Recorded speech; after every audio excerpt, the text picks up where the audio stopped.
In the end game that we'd like to work towards here, you would start to assume the role of teacher to your own colleagues and to your own management and to other people around the world.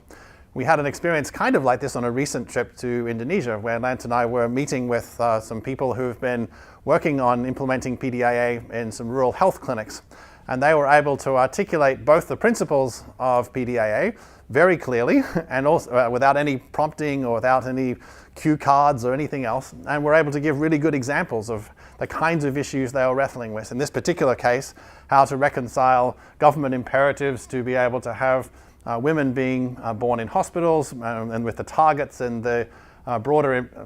implications that has for meeting targets that the global community has set for trying to reduce maternal mortality,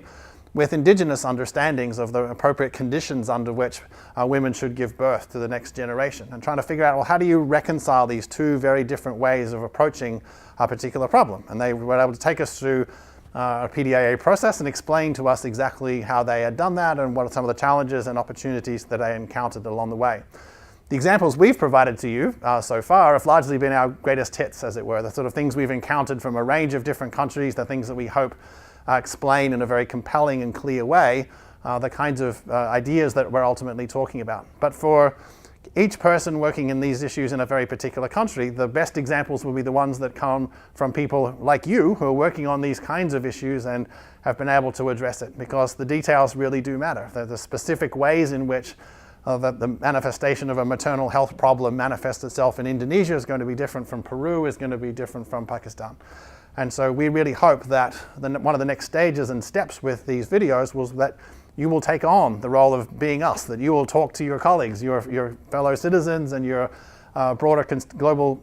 constituency of colleagues, that this is what you've been able to do, this is what you've been able to find, this is what you've been able to experiment with and bring to life in your own attempts as a team to solve these particular problems. It's not about being faithful to the principles that you've heard us articulate, it's being able to own, adapt and adopt these particular principles in ways that make sense for you. That's an extension for us of PDIA-ing PDIA. And we hope that we can learn from you, not just by getting more examples of how you've been able to do this, but by how you've been able to internalize this into your own workplace and being able to take that process a step further in your workplace by doing for yourselves what you've seen us doing for you.